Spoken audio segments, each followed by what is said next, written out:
Bienvenidos a la Escuela Internacional de la Palabra.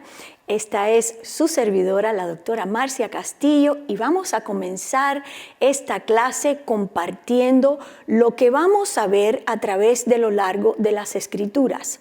Vamos a aprender acerca de lo que Dios dice y planeó, los tiempos y las estaciones a través de su calendario celestial.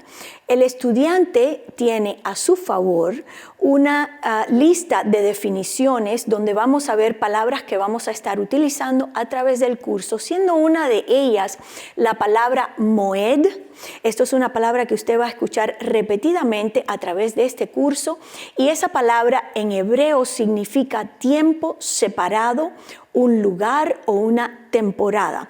Tiene otras definiciones también que están aquí que van a ser de beneficio para usted, así como nos sigue en esta clase. Así es que vamos a comenzar en este momento la lección número uno, y quiero que sepan que en el año 2014 un señor llamado Mark Blitz lanzó el libro Lunas de Sangre, decodificando las señales celestiales inminentes, y debido a que esa enseñanza viene parte de la enseñanza de esta clase.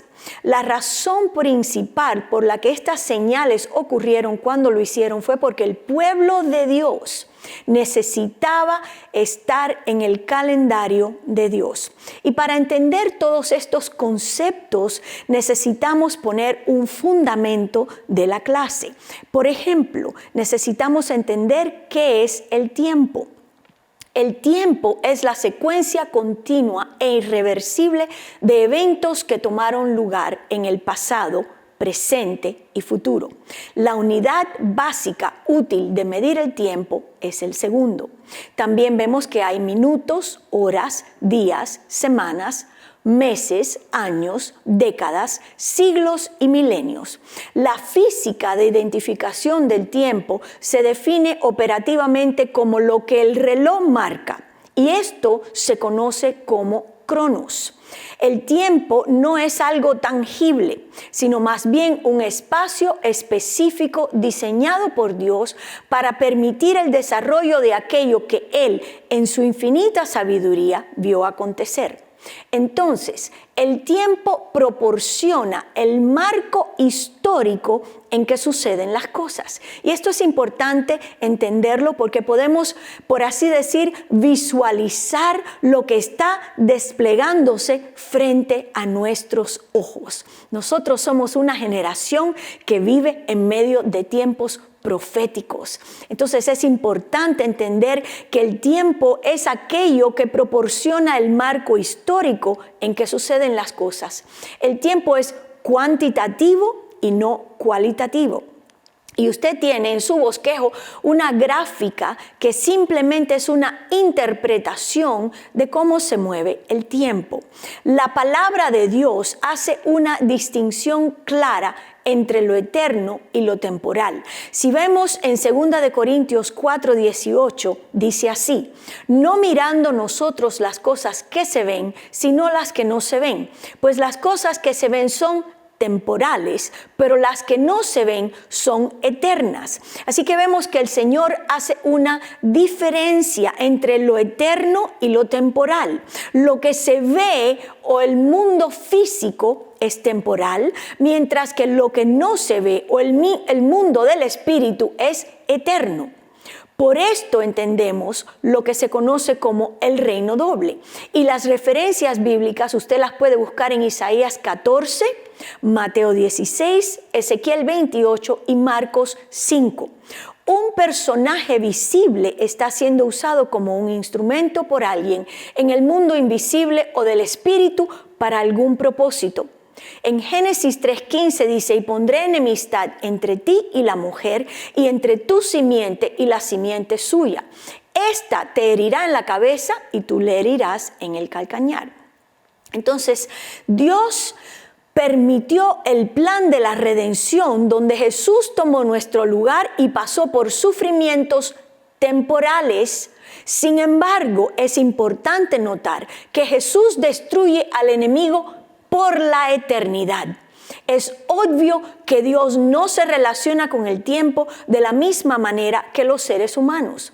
Hay muchos sistemas para determinar qué hora es, incluido el sistema de posicionamiento global, otros sistemas de satélites, la hora universal coordinada y la hora solar media. En general, los números obtenidos de diferentes sistemas de tiempo difieren entre sí. Ninguno de ellos da la hora exacta. Y esto es algo importante para usted y para mí recordarlo, así como profundizamos en este curso. El Señor Yad-Heh Vav-Heh dijo en su palabra que Él declara el fin desde el principio, y es importante que los hijos de Dios no estén desentendidos de los tiempos en que vivimos.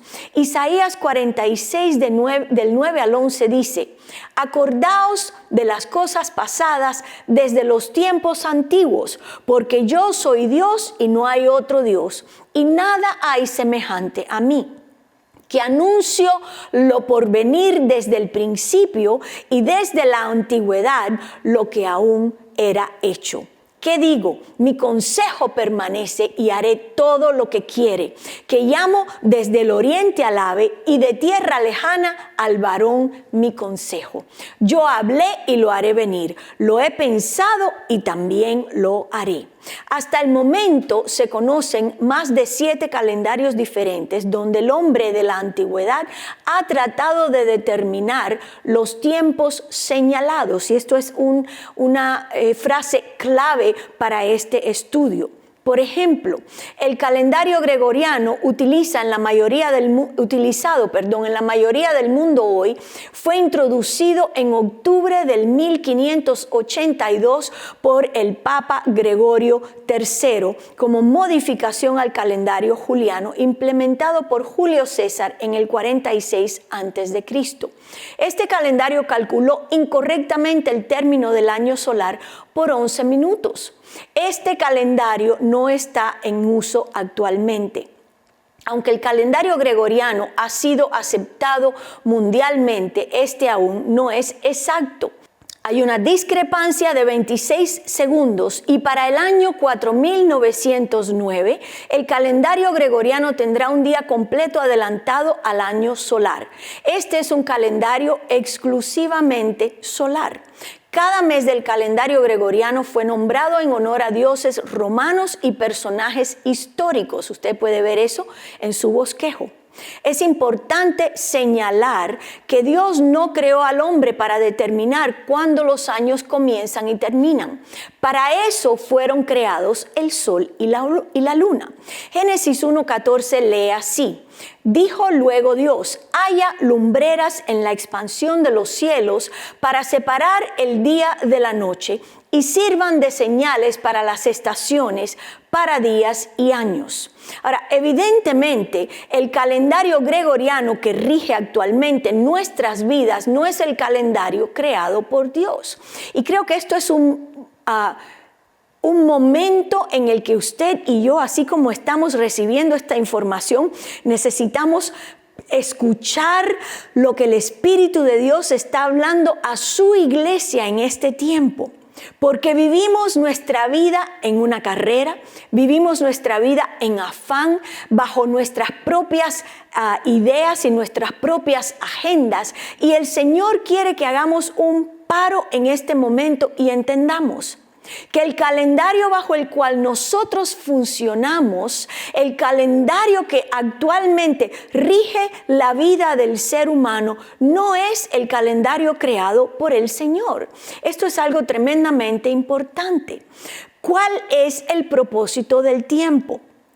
Entender que el calendario que rige mi vida, el calendario gregoriano, está completamente desconectado del calendario que Dios creó, en el cual rige la creación y los tiempos, es crítico. El Salmo 90:12 dice: enséñanos de tal modo a contar nuestros días que traigamos al corazón sabiduría.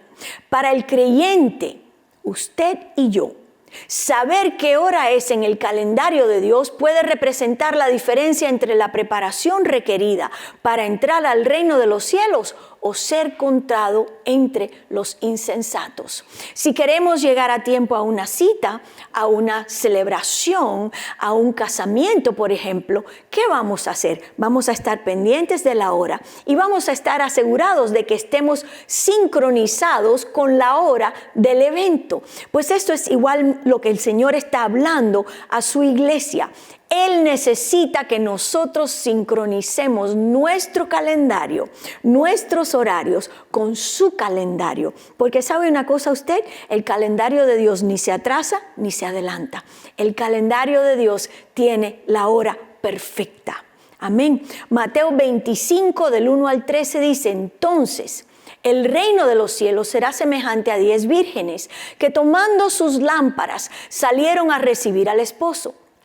5 de ellas eran prudentes y 5 eran insensatas. Las insensatas, tomando sus lámparas, no tomaron consigo aceite, mas las prudentes tomaron aceite en sus vasijas juntamente con sus lámparas. Y tardándose el esposo, cabecearon todas y se durmieron. Y a la medianoche se oyó un clamor. Aquí viene el esposo, salid a recibirle. Entonces todas aquellas vírgenes se levantaron y arreglaron sus lámparas. Y las insensatas dijeron a las prudentes, dadnos de vuestro aceite, porque nuestras lámparas se apagan. Mas las prudentes respondieron diciendo, para que no nos falte a nosotras y a vosotras, id más bien a los que venden y comprad para vosotras mismas. Pero mientras ellas iban a comprar, vino el esposo y las que estaban preparadas entraron con él a las bodas y se cerró la puerta. Y después vinieron también las otras vírgenes diciendo, Señor, Señor, ábrenos. Mas él respondiendo dijo, de cierto os digo que no os conozco. Velad pues, estad pendientes de qué hora es, porque no sabéis el día ni la hora en que el Hijo del Hombre ha de venir. El énfasis en la parábola de las 10 vírgenes es estar preparados, porque el día ni la hora del regreso del Mesías lo sabe nadie, siendo este evento el clímax en los tiempos señalados. Ahora hablemos un poquito acerca de qué son los tiempos señalados. El sustantivo hebreo moed, ¿recuerdan esa palabra? Hablamos al principio de esa palabra. Se traduce como tiempo señalado, tiempo separado o temporada. Su sentido literal es una cita. La palabra se utiliza 281 veces en 213 versos. La etimología de moed, viene de la raíz yoad, es una raíz primitiva, para fijar, significa, por acuerdo o cita, por implicación, reunirse en un momento determinado. Implica también convocación. Puede ser convocado a juicio para dirigir en un determinado trimestre o posición. Significa también, y esto me parece hermosamente interesante, comprometerse para el matrimonio, estar de acuerdo, nombrar, desposar, reunirse juntos, establecer un tiempo. Así es que cuando Dios establece el moed o este tiempo señalado, implica también que Él ha puesto una cita en su calendario donde quiere comprometerse para el matrimonio con su novia. ¡Qué hermoso! Las Escrituras dicen que el propósito de las lumbreras en la exposición de los cielos es para separar el día de la noche y para que sirvan de señales para las estaciones. Génesis 1, 14 y 15 dice, dijo luego Dios, hayan lumbreras en la expansión de los cielos para separar el día de la noche y sirvan de señales para las estaciones, para días y años. Y sean por lumbreras en la expansión de los cielos, para alumbrar sobre la tierra, y así fue. Entonces vemos que estaciones no solo se refiere a la primavera, verano, otoño e invierno, sino también a los moedim, que es la palabra plural de moed, esa cita divina o ese tiempo señalado por Dios en su calendario eterno para algo específico. El diccionario Webster lo clasifica como una temporada, un tiempo caracterizado por una circunstancia o por característica particular. Estos tiempos señalados o moedim son ordenanzas del hebreo jucat. Palabra hebrea, jucat, significa estatuto o un decreto real. Es una ley. Esto salió del rey y se hizo un decreto real. El rey lo ordenó y debe ser acatado. En Levítico 23 se encuentra la lista o el decreto real de los moedim de Dios. Shabbat, por ejemplo, o Sabbath, se conoce como el día de reposo, y esto lo encontramos en Levítico versos 2 y 3. El Shabbat o el Sabbath es el séptimo día de la semana. Se celebra el séptimo día de la creación, pero aunque está en el antiguo pacto, habla de Jesús. Desde Génesis hasta Apocalipsis, la palabra habla de Jesús, porque Él es la persona más importante de todo el universo. Jesús es nuestro descanso, Él es nuestro reposo, y Él es, según Mateo 12:8, Señor del día de reposo. La segunda fiesta es la fiesta de Pesaj o Pascua. Levítico 23 del 4 al 5. Se celebra el día que Dios liberó a Israel de la mano de Egipto. El ángel de la muerte pasó de largo. Habla de Jesús. ¿Por qué? Porque la muerte del Cordero de Dios es nuestra ofrenda de Pascua y el enemigo no nos puede tocar. Tercera fiesta, Shag Matzah. Panes sin levadura. Levítico 23, 6 al 8. Se celebra el día de la liberación de la esclavitud de Egipto, pero también habla de Jesús, porque Él es nuestro pan de vida. En Él no hay pecado. La levadura es simbólica de pecado. La próxima fiesta es Yom HaBikurim, fiesta de los primeros frutos. Levítico 23, 10 al 11. Acción de gracias por los primeros frutos y el maná del cielo provisto por Dios. Pero también habla de Jesús, la resurrección del Mesías. Él es el primer fruto o las primicias de los que duermen, según 1 Corintios 15, 20. Después tenemos la fiesta de Shavuot o Pentecostés. Levítico 23 del 15 al 21. Se celebra el establecimiento del pacto y la entrega de la Torá. El descenso del Espíritu Santo habla de Jesús. ¿Por qué? Porque en Hechos 2 Él habló de que el Espíritu de Dios descendería y se cumple la promesa descendiendo en el día de Pentecostés. Yom Teruah o Rosh Hashanah, fiesta de las trompetas, una de mis favoritas. Levítico 23, 24 al 25. Se celebra el nuevo año civil, y esto lo vamos a estudiar más adelante con más detalle, y la entrada a la tierra prometida. Habla de Jesús. Habla de su futuro retorno, y esto lo vemos en 1 de Tesalonicenses 4:16. La próxima fiesta es Yom Kippur, el día de la expiación. Levítico 23, 27 al 32. Es el día de la reconciliación entre Dios y el hombre, el día en que los hombres son inscritos en el libro de la vida. Habla de Jesús, ilustra la obra redentora de Jesús en la cruz. Sukkot o tabernáculos, Levítico 23 del 34 al 36. Se celebra cómo el pueblo hebreo vivió bajo el cuidado de Dios por 40 años en el desierto. Es un llamado a recordar su fidelidad y su protección.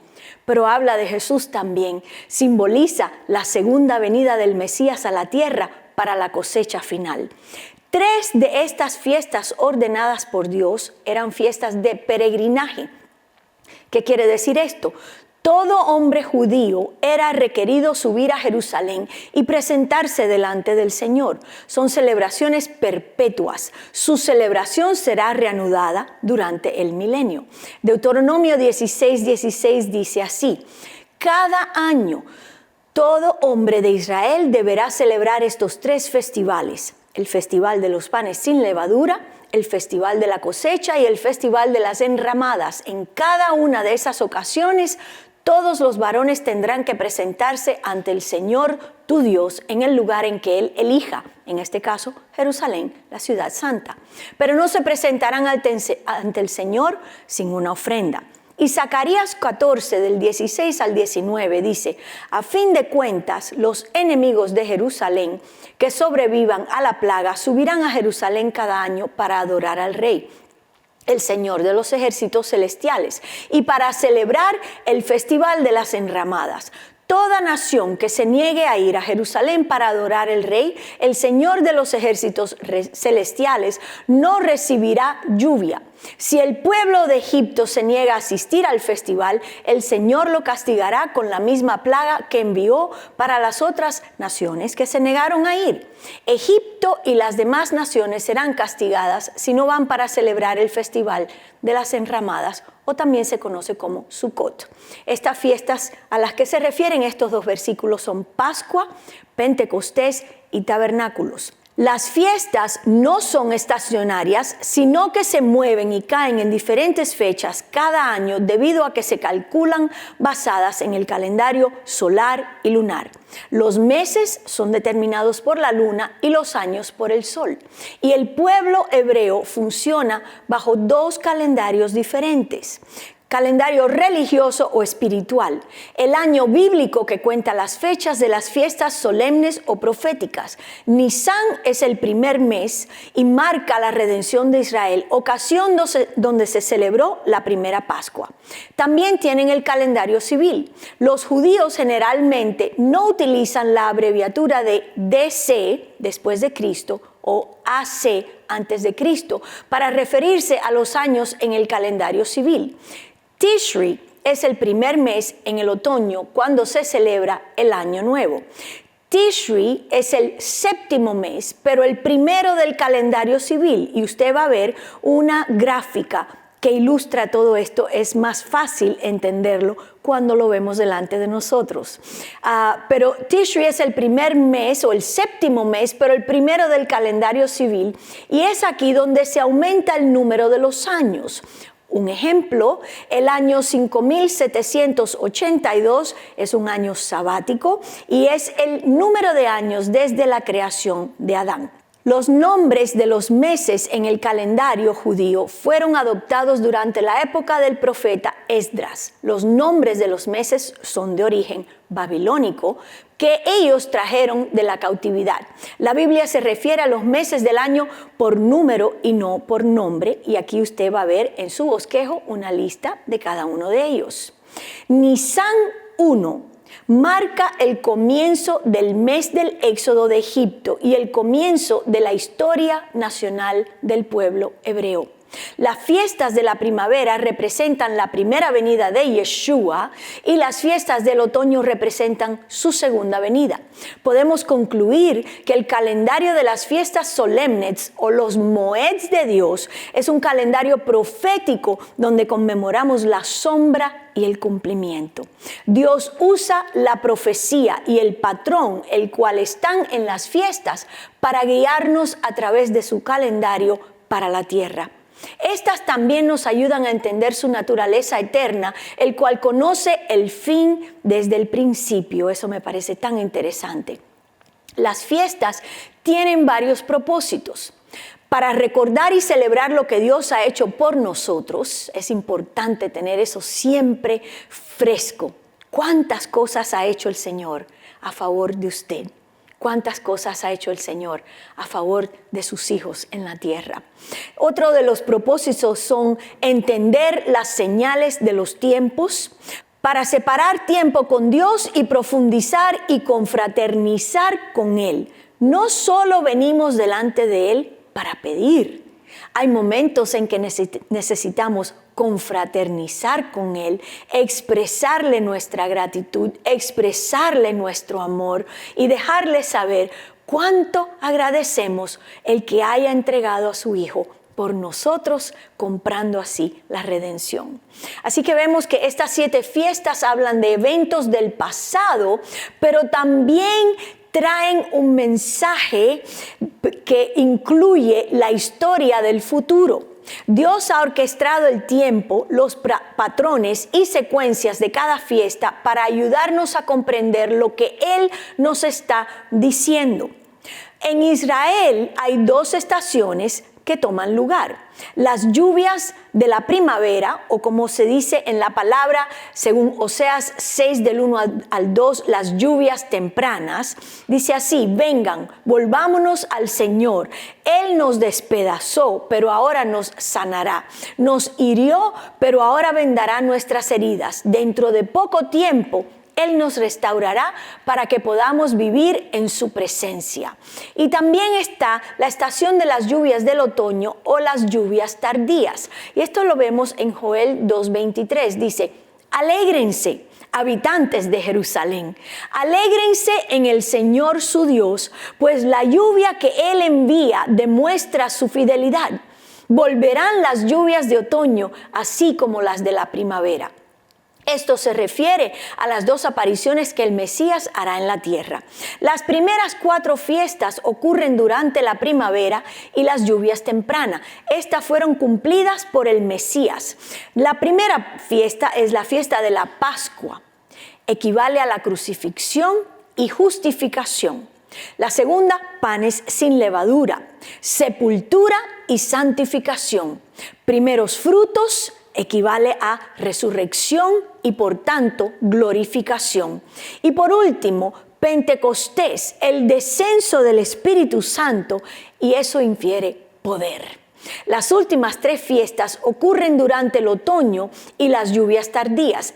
Estas no han tenido cumplimiento hasta ahora, y esto es un punto clave en esta enseñanza de los tiempos proféticos o el calendario profético de Dios, porque hay fiestas que se cumplieron, pero ahora hay 3 fiestas que aún no han visto su cumplimiento. Estas fiestas son trompetas o reunión de la iglesia a través del rapto, el día del perdón o Yom Kippur, que es la segunda venida del Mesías o el día del Señor, y tabernáculos, donde comienza el milenio. El milenio comienza con una celebración tremenda. Y este es el reino milenial del Mesías. Debe notarse que el cumplimiento de estos eventos ocurre en el orden exacto, el día y la hora de las fiestas que se celebran en Israel. Y este es el anuncio, y es de gran importancia. Dios nos está hablando, y como dice Jesús: el que tenga oídos para oír, escuche lo que el Espíritu le está diciendo a la iglesia en este tiempo.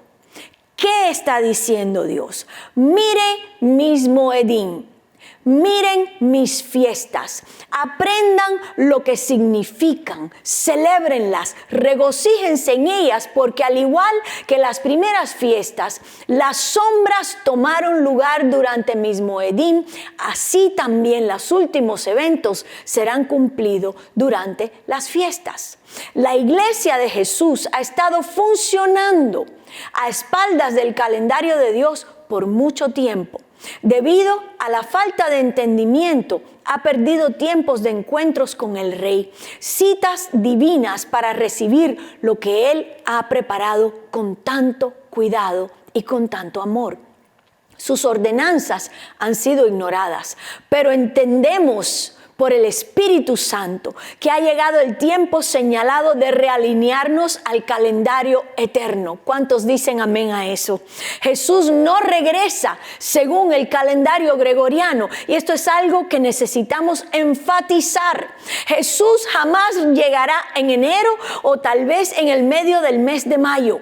Jesús regresa según el calendario de la creación, con sus moedim que rigen el universo. Muchos piensan que estas son fiestas judías y que no son relevantes para la iglesia, pero esto no es cierto. Si miramos la palabra de Dios, ¿qué dice? Dios dijo en Levítico 23, Dios, las fiestas solemnes de Jehová. Él no dijo a los israelitas, estas son tus fiestas, sino que Él las personalizó, por lo tanto son de Él y para todo aquel que lo ame a Él y ame a su Hijo. Lo primero que leemos en la palabra de Dios es la alusión a la conciencia del significado del tiempo. Esto marca el límite entre el tiempo y la eternidad. Hay un comienzo y por lo tanto se sobreentiende que también hay un final. El propósito del tiempo en el contexto de la creación es la revelación de la existencia de Dios, su plan de redención y la oportunidad dada al hombre de decidir su destino eterno. El clímax del propósito es ayudar al hombre en la preparación espiritual para entrar en la eternidad. Absolutamente todo lo creado gira en torno a la persona de Jesucristo. Juan 1, del 1 al 3 dice, en el principio era el verbo y el verbo era con Dios y el verbo era Dios. Este era en el principio con Dios. Todas las cosas por Él fueron hechas y sin Él nada de lo que ha sido hecho fue hecho. Imagínese que alguna persona pueda pensar, yo soy un accidente, mis padres en realidad no me querían, no me deseaban, pero estoy aquí para decirte hoy que no existe tal cosa, que todo lo creado fue por la mano de Jesús. Usted, su vida, tiene un propósito eterno, maravilloso en Cristo Jesús. Amén. ¿Dónde estamos con relación al tiempo? Primero que nada, debemos admitir y aceptar que el Señor escogió a Jerusalén y al pueblo judío como señales proféticas. El enemigo ha creado un abismo entre el pueblo judío y el pueblo gentil, donde ambos lados han cooperado para fomentar odio, resentimiento y desconfianza. No se ha logrado una reconciliación entre los hijos de Dios, mas ahora el clima ha cambiado y todo, absolutamente todo lo que está escrito se va a cumplir. Efesios 2 del 14 al 18 dice lo siguiente: porque Él es nuestra paz, que de ambos pueblos hizo uno, derribando la pared intermedia de separación. Esto me da un gozo tremendo en mi corazón. Aboliendo en su carne las enemistades, la ley de los mandamientos expresadas en ordenanzas, para crear en sí mismo de los dos un solo y nuevo hombre, haciendo la paz y mediante la cruz reconciliar con Dios a ambos en un solo cuerpo, matando en ella las enemistades, y vino y anunció las buenas nuevas de paz a vosotros que estabais lejos y a los que estaban cerca, porque por medio de él los unió y los otros tenemos entrada por un mismo espíritu al Padre. Esa pared intermedia de la que habla el libro de Efesios se llamaba Soreg. Rodeaba la parte externa del templo con 13 entradas y tenía rótulos prohibiendo la entrada de los gentiles al recinto del templo bajo pena de muerte. ¿Se imagina eso? Usted y yo, antes de que Jesús viniera a la tierra, no teníamos acceso al Padre. Estábamos lejos, excluidos de la presencia del Padre. Mas Jesús derribó esa pared en la cruz y ahora somos hijos y tenemos entrada y acceso a todos los beneficios del reino a través de Jesús. ¿Por qué es importante entender esto? Porque Dios entregó mucha riqueza espiritual a través del pueblo judío, que le pertenece también al pueblo gentil injertado. Romanos 11, 13 al 19 dice: porque a vosotros hablo gentiles, por cuanto soy apóstol a los gentiles, honro mi ministerio, por si en alguna manera pueda provocar a celos a los de mi sangre y hacer salvos a alguno de ellos. Porque si su exclusión es la reconciliación del mundo, ¿qué será su admisión sino vida de entre los muertos? Si las primicias son santas, también lo es la masa restante. Y si la raíz es santa, también lo son las ramas. Pues si alguna de las ramas fueron desgajadas y tú, siendo olivo silvestre, has sido injertado en lugar de ellas y has sido hecho participante de la raíz y de la rica savia del olivo, no te jactes contra las ramas. Y si te jactas, sabe que no sustentas tú a la raíz, sino la raíz a ti.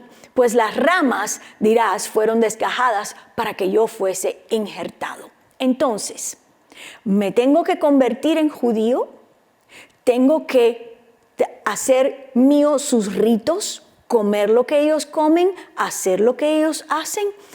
Absolutamente no. Creo que esto es un área de mucha confusión para el pueblo hispano. Nosotros no somos judíos, somos gentiles que fuimos injertados en el olivo en Cristo Jesús. Permítame explicar esto brevemente. El injerto es una técnica hortícola que se utiliza para unir partes de dos o más plantas para que parezcan crecer como una sola planta.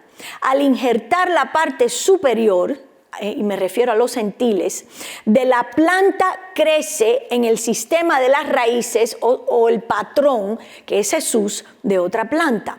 La información genética compartida entre plantas no es el ADN. Las dos plantas injertadas mantienen sus genes originales, pero la información epigenética se está comunicando dentro de la planta. Para simplificar lo que estoy diciendo, cuando un gentil, usted, se injerta en el patrón, que es Jesús, de un olivo, después de un tiempo parece que solamente hay un árbol, pero en el interior ambas plantas monitorean su identidad. Simplemente comparten sus cualidades, sus fuerzas y ambos se benefician de la unión. Esta es la savia rica que ahora nos pertenece. Somos parte de la familia de Dios. Las fiestas, sombras de Jesucristo, los cuales marcan los tiempos, son nuestros también. Yo, según la ley del injerto, retengo mi ADN, retengo mi cultura, quién yo soy, lo que yo como, pero me alimento de todo lo que Dios entregó tanto en el Antiguo como en el Nuevo Testamento. No tengo por qué volverme judío, pero sí puedo beneficiarme del conocimiento espiritual en Cristo Jesús. Nos desviamos un poquito de la pregunta, pero era necesario entender quiénes somos. ¿Por qué Jerusalén y el pueblo judío son el reloj del universo? Las fiestas solemnes de Levítico 23 siguen vigentes y son el vehículo por los cuales logramos entender la conexión espiritual de los tiempos finales. Creo que la ayuda visual es necesaria para poder ubicarnos con relación al tiempo. Así es que vamos a comenzar por el principio.